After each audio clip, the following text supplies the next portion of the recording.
നമ്മൾ ഓൺലൈനിലായിട്ട് food order ചെയ്യുമ്പോഴോ അല്ലെങ്കിൽ ഹോട്ടലിൽ നിന്ന് പാഴ്സൽ പറയുമ്പോഴൊക്കെ നമ്മുടെ കയ്യിൽ വരുന്നതാണ് ഇതുപോലത്തെ കുറേ കണ്ടെയ്നേഴ്സ്. എനിക്ക് നല്ല ഉറപ്പാണ് നിങ്ങളുടെ എല്ലാവരുടെയും കിച്ചൺ ക്യാബിനറ്റിൽ ഇതുപോലെ ഒരുപാട് കണ്ടെയ്നേഴ്സ് പല സൈസിലും ഷേപ്പിലും കളറിലൊക്കെ ഉള്ളത് എന്തായാലും ഉണ്ടായിരിക്കും.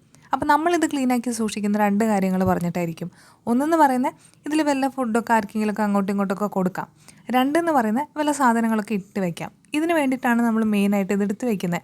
അറ്റ്ലീസ്റ്റ് ഇത് പറഞ്ഞിട്ടാണ് എടുത്ത് വയ്ക്കുന്നത്. ഇതിലാദ്യം പറഞ്ഞ കാര്യം നമ്മളെല്ലാവരും ചെയ്യുമെന്ന് തോന്നുന്നു. രണ്ടാമത് പറഞ്ഞ കാര്യം എപ്പോഴും അങ്ങനെ ചെയ്യാറില്ല. എന്ന് പറഞ്ഞു കഴിഞ്ഞാൽ നമ്മൾ വല്ല ക്യാബിനറ്റിൻ്റെ അകത്തോ അല്ലെങ്കിൽ ഷെൽഫിൻ്റെ അകത്തോ വെക്കാനായിട്ട് നമ്മൾ യൂസ് ചെയ്യുമായിരിക്കും. അല്ലാതെ എല്ലാവരും കാണുന്ന പോലെ ഇതുപോലൊരു കണ്ടെയ്നറിൽ നമ്മൾ സാധനങ്ങൾ അത്രയ്ക്ക് അങ്ങോട്ട് വെക്കാൻ ചാൻസ് ഇല്ല.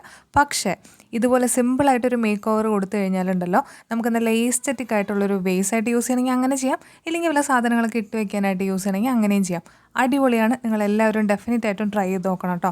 അപ്പോൾ നിങ്ങളുടെ കയ്യിലുള്ള കണ്ടെയ്നർ എടുക്കുക, വേഗം തന്നെ ഒരു മേക്ക് ഓവർ കൊടുക്കുക. വീഡിയോ ഇഷ്ടപ്പെട്ടാൽ ലൈക്ക് ചെയ്യുക.